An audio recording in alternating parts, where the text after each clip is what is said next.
Buenas tardes, yo voy a presentarles este trabajo que es parcial de mi tesis de maestría que defenderé en los próximos días.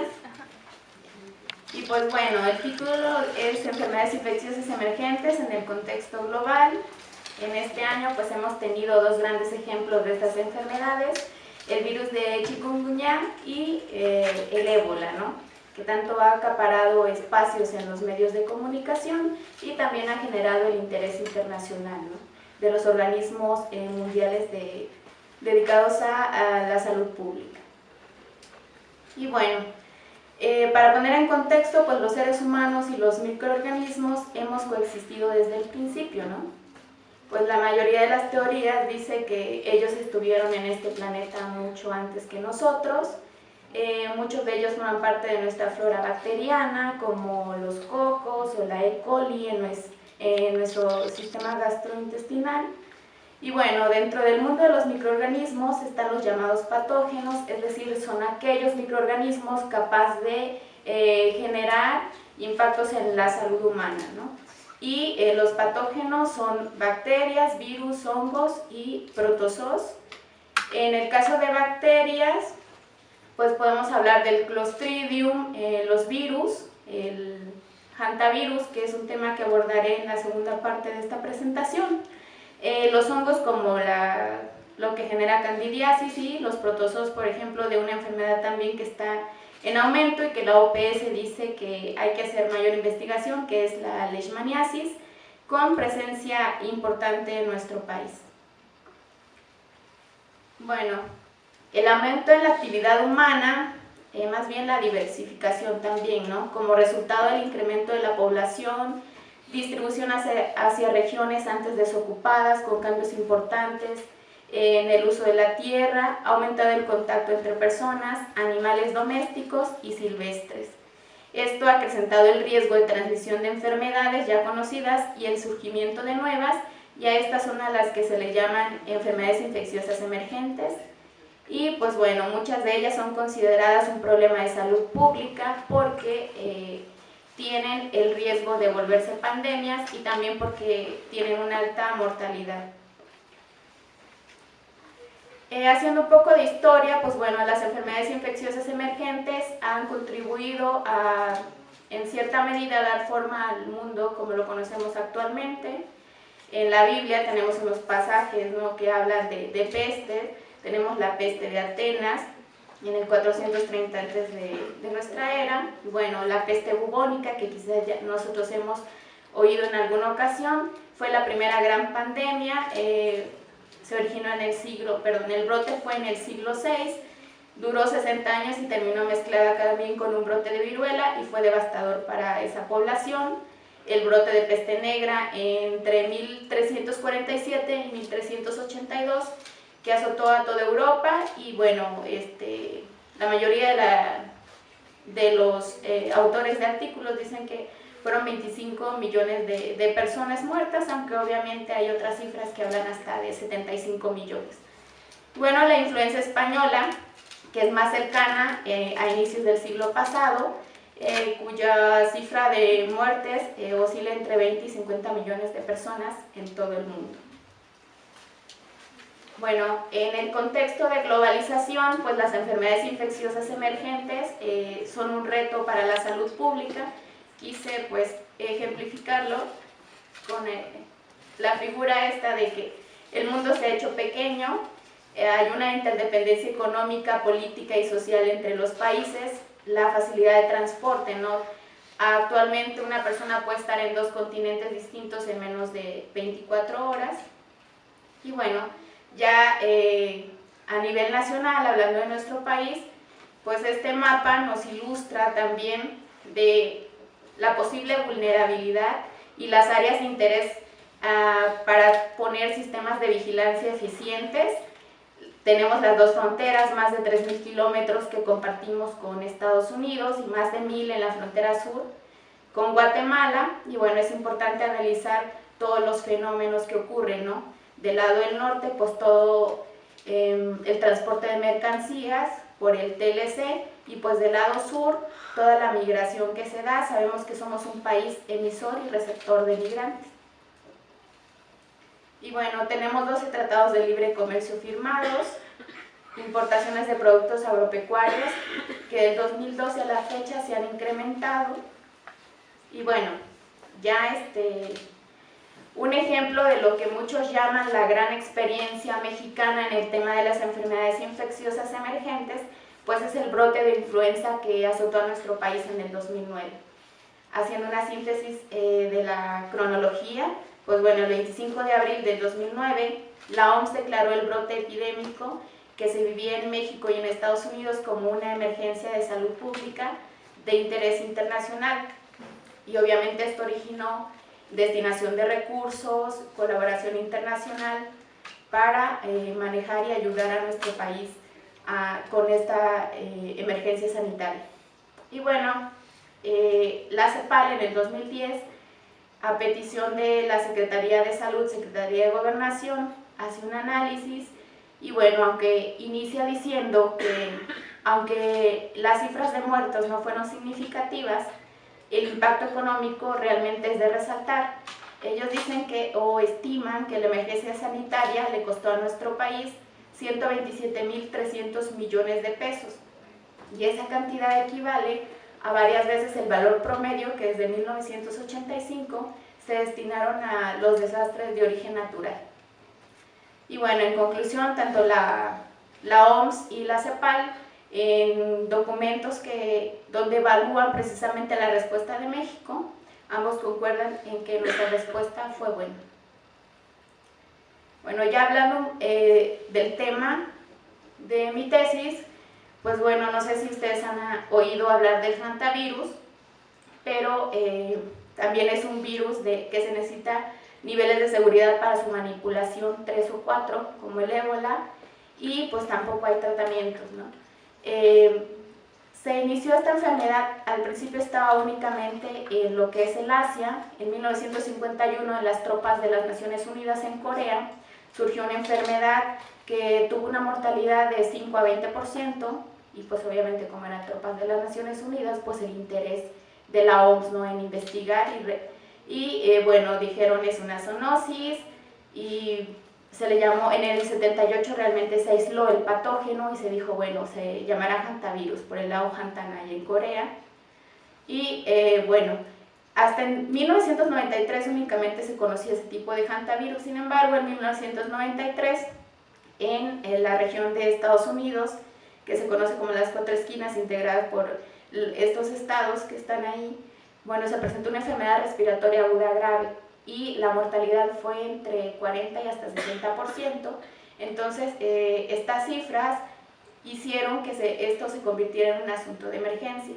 Los primeros estudios indicaron que era una zoonosis, y bueno, dijeron si es un hantavirus. Sin embargo, la sintomatología se difería de los hantavirus de Asia y Europa, que ya estaba en ese entonces, porque había también insuficiencia renal y había hemorragia.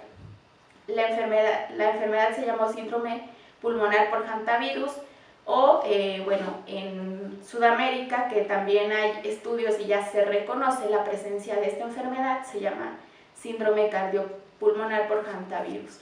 Y bueno, en nuestro continente es interesante ver el mapa de hantavirus que pone la OMS, porque tenemos Canadá, Estados Unidos, se salta todo México, se va hasta Panamá, y bueno, en muchos países de Sudamérica como Paraguay, Brasil, Bolivia, sí hay registros de casos, y realmente hay grupos de trabajo que tratan de identificar nuevos genotipos de este virus. No existe ningún tratamiento. Los síntomas se empieza como síntomas de cuadro gripal clásico, y la evolución en las personas va de 2 días hasta 20 días.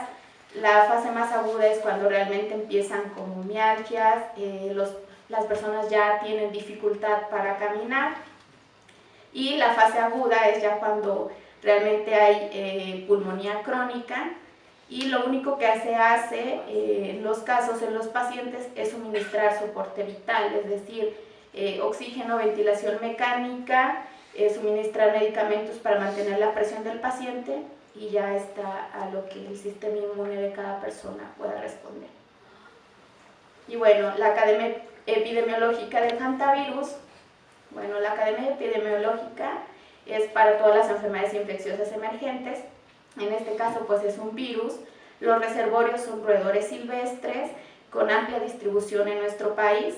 Bueno, ¿quiénes son el huésped susceptible? Pues son agricultores, personas en viviendas cercanas a zonas agrícolas o zonas con abundante vegetación, turistas, específicamente en el sector de ecoturismo, personas que manipulan directamente roedores en áreas naturales protegidas, porque en la revisión de bases de datos encontramos muchos registros precisamente en áreas naturales protegidas, zoológicos, la manipulación en el laboratorio. Actualmente en nuestro país nada más el sistema de salud, específicamente el INDRE, tiene los niveles de bioseguridad para manejar este tipo de patógenos, precisamente porque no hay tratamientos y porque puede ser letal. Y bueno, en prácticas de campo, para los que son biólogos o generalmente geólogos, geógrafos, que siempre hay que tener cuidado, no solo con los roedores, sino también con mucha fauna silvestre, que pueden ser vectores o reservorios de algún patógeno. Y bueno, la puerta de entrada al huésped susceptible es por la inhalación. La principal vía de transmisión es aerosol. Y bueno, la puerta de salida del virus de los reservorios es excretas de los roedores, saliva, heces y orina. Y bueno, aquí es importante mencionar el cambio climático, porque sabemos que los cambios en el clima pueden modificar el sistema inmune del huésped, los hábitos del reservorio y pues también el sistema natural en sí. Y bueno, una de las teorías o del primer brote en América, obviamente hablando del continente, que tratan de explicar, pues bueno, en 1993 también está el fenómeno del Niño, y ellos dicen que en ese año la población de roedores fue muy alta, hubo más lluvia, lo que provocó mayor aumento de alimentos, y bueno, eso desencadenó en mayor prevalencia del virus entre los reservorios, y la interacción de los reservorios con la población humana, pues desencadenó el primer brote. Y bueno, las enfermedades infecciosas emergentes se habían tratado con el modelo clásico de la tríada ecológica, ambiente, huésped, parásito. Sin embargo, la OPS en el 2011 dice no, hay que tomar en cuenta también factores sociales, políticos y económicos, porque el ambiente está subordinado a toda esta dinámica. Y bueno, un poquito sintetizando nuestra metodología, revisamos las especies reportadas en México de los dos grupos que han trabajado con el tema. Bases de datos pues fueron cerca de 40.000 presencias. Se utilizó la de CONABIO, la de Colección Nacional de Mamíferos y artículos científicos de los grupos que han trabajado con hantavirus, y bueno, se desarrollaron unos modelos de distribución potencial. Este fue el modelo de distribución potencial de reservorios de hantavirus reportados en México.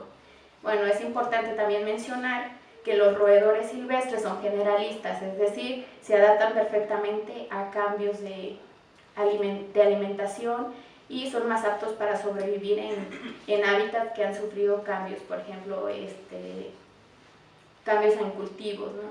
Y pues bueno, en el modelo ese tipo de interacciones pues no se muestran. Sabemos que el modelo pues es una representación parcial de lo que realmente sucede. Sin embargo, son instrumentos que pueden ser muy útiles para planeación o para sistemas de vigilancia, en este caso de las enfermedades infecciosas emergentes.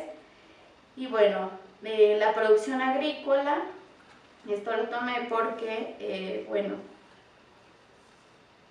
de los estados, Chiapas, por ejemplo, Oaxaca, Tabasco, Veracruz, ahí tenemos sistemas productivos que realmente aportan al grueso de toda la producción agrícola a nivel nacional. Vemos en las Baja Californias, bueno, sobre el lado más expuesto, sobre el lado del Océano Pacífico, pues por ahí, según nuestro modelo, esas son las mayores zonas de probabilidad en que esté presente los reservorios que han sido reportados para hantavirus. Y bueno, es importante porque es precisamente en esas bahías y en esas lagunas en las que se da el mayor registro de turistas en esos lugares por el avistamiento de ballenas. Y pues bueno, también afecta en Baja California Norte a los viñedos, y pues bueno, los viñedos representan en ese estado más del 43% de la fuerza laboral agrícola. Entonces ahí podemos tener mayor riesgo por esa posible interacción que haya, ¿no?, entre trabajadores agrícolas y los reservorios. Y bueno, en el mapa de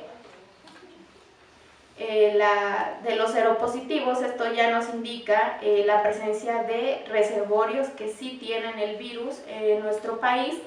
Bueno, teníamos muy pocas presencias por lo mismo de que realmente existen muy pocos estudios para esta enfermedad, pero es interesante, por ejemplo, los estados, hablamos de Querétaro, de las dos grandes zonas metropolitanas de nuestro país, la del Valle de México y la de Toluca. Y bueno, aquí también se toman en cuenta muchos aspectos económicos, porque si nosotros revisamos un poquito los tratados de libre comercio con América del Norte, pues podremos ver que hay muchos mapas que indican logísticas de áreas prioritarias, y precisamente esas dos zonas recaen en las zonas prioritarias, ¿no?, en que se debe tener vigilancia en cuanto a lo que ellos manifiestan o lo que ellos tienen como el tratado con nuestro país. Y bueno, también que la superficie sembrada en nuestro país a la agricultura es de casi 16,000 hectáreas. De estas, bueno, analizando, hay muchísimos cultivos, obviamente. Nosotros somos líderes mundiales de muchos de ellos, como el aguacate, pero haciendo y sintetizando todos los reservorios, prácticas y sobre todo reportes que tuviéramos de estos roedores, pues generamos este mapa y elegimos el cultivo de la caña de azúcar.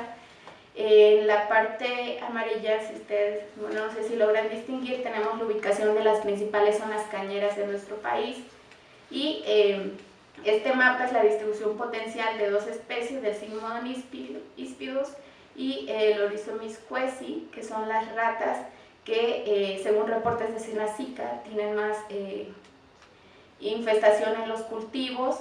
Y entonces nosotros generamos este mapa para identificar realmente cuánta zona de nuestro país puede estar la presencia de estas dos especies, obviamente, y también por la importancia de este cultivo, ¿no? Tenemos ya nuevamente con todo lo de la producción de bioenergéticos, que bueno, hay políticas públicas que se están enfocando a transformar mucha parte de las zonas cañeras para producción de azúcar a biocombustibles, ¿no? Y entonces hay todas unas líneas estratégicas para reconvertir no solo esas zonas, ¿no?, sino también otras como el maíz, ¿no? Y ahí ya tomamos en cuenta, o ya se toca lo que es la seguridad alimentaria, porque precisamente en las zonas más probables tenemos a los estados que tienen el maíz de autoconsumo con los niveles de producción más altos. Van a estar financiando proyectos para sembrar más superficie a la caña. Pues bueno, como siempre la pregunta, bueno, biocombustibles, ¿para qué? ¿No? Seguimos aumentando el grueso de parque vehicular, y biocombustibles, ¿para qué? Para mandar a personas a viajes fuera de nuestro planeta. Es como que de las concepciones, ¿no?, del modelo económico, y decir, bueno, sí se hacen medidas para el cambio climático y muchas de políticas encaminadas a mejor respuesta, pero si no hay un cambio cultural de fondo, pues las políticas no funcionan. Y bueno, quiero poner esto de Chiapas, porque también se hizo un análisis del foco norte de San Luis Potosí, pero en Chiapas es interesante porque realmente las zonas donde hay mayor probabilidad de roedores con hantavirus, pues coinciden en muchos de los cruces oficiales, digámoslo así, porque la Secretaría de Gobernación en un documento del 2011 ha dicho que existen más de 360 cruces informales en esta frontera y pues bueno, no se trata que las enfermedades infecciosas emergentes o esas enfermedades transfronterizas le pongamos al migrante una etiqueta de peligro, ¿no? Sino realmente aunado o trayendo a colación el Plan Nacional de Desarrollo que dice México con responsabilidad global y revisando pues las recomendaciones de la Corte Interamericana de los Derechos Humanos anteriores, pues realmente México ha dicho, ¿no? Con los migrantes vamos a tener políticas que realmente ayuden a que México sea modelo internacional, ¿no? Del trato a los migrantes, y también vemos que las zonas cañeras de Chiapas pues coinciden perfectamente. Y bueno, de las conclusiones así, bueno, el mundo globalizado representa un reto para la planeación de políticas públicas de salud. Es necesario introducir el tema de salud pública en los acuerdos y tratados internacionales ya establecidos, si es que se puede, obviamente, porque generalmente dejan poco margen a las negociaciones y siempre en desventaja a nuestro país, obviamente, así como analizar este apartado para los futuros, los cambios en los patrones de consumo y por consiguiente el sistema de producción cambia la dinámica del sector agrícola, las políticas gubernamentales y la organización de las comunidades rurales. Este panorama tiene que incluirse en el estudio de las enfermedades infecciosas emergentes. Y por ejemplo, aquí también la importancia étnica que se me olvidó mencionar en el mapa de Chiapas, pues porque municipios como Chamulo o Sinacantán, que son municipios auxiliares, recaen precisamente en las zonas de mayor probabilidad de prevalencia del hantavirus. Y bueno, podemos tomar modelos de la enfermedad de Chagas que realizan en Bolivia, que hay todo un programa de participación comunitaria y se han dado cuenta que realmente eso funciona. Si no integramos a la comunidad en las políticas públicas, pues están destinadas al fracaso, y obviamente eso incluye, por así decirlo, derroche de dinero que no tenemos, porque aún seguimos teniendo más de 11 millones de mexicanos en extrema pobreza. Bueno, establecer, mantener y evaluar normas internacionales para vigilancia y prevención de las enfermedades infecciosas emergentes. El Reglamento Sanitario Internacional de 2005 es un instrumento realmente que puede tomar, del que podemos tomar muchas directrices para la gestión de este tipo de enfermedades. Y bueno, la tecnología avanzada, personal multidisciplinario para los sistemas de alarma, investigación en métodos de diagnóstico más rápidos. Se necesita una articulación de los organismos gubernamentales de sanidad animal y salud humana. Esto es muy importante porque en reuniones que hemos tenido con personal de epidemiología, generalmente no están definidas si la zoonosis para quién va, sanidad animal o para salud humana. Entonces, desde ahí ya inician los problemas. Y bueno, con esta colaboración, la vigilancia en torno a la zoonosis puede identificar zonas con alta probabilidad de un brote. Actualmente en México no existen plataformas de vigilancia como tal para este tipo de enfermedades. Sin embargo, Zagarpa, Semarnat y el INEC, entre otras dependencias, manejan información que puede ser conjuntada para crear esta plataforma. Sabemos que es difícil conseguir recursos únicamente para esta plataforma, pero bueno, sí tenemos mucha información y solamente hay que articular, hay que hacer proyectos para articular toda esta información. Y bueno, se pueden hablar de muchas desventajas del TLC, ¿no? Pero uno de los puntos que yo he encontrado a favor de la vigilancia es que se destinan muchos recursos para la vigilancia fitosanitaria de nuestro país. Y esto ha llevado a que Zagarpa, Senacica, específicamente, divida nuestro territorio en regiones epidemiológicas. Esto puede ser aprovechado porque para cada región epidemiológica existe un grupo regional de vigilancia y, por ejemplo, sacan boletines climáticos. Cuando hay un evento extremo o cuando hay anomalías climáticas, se sacan boletines y entonces esa información o esa vigilancia permanente en estas regiones puede ayudarnos a tener una mejor respuesta para un posible brote de enfermedad infecciosa emergente. Y bueno, muchas gracias.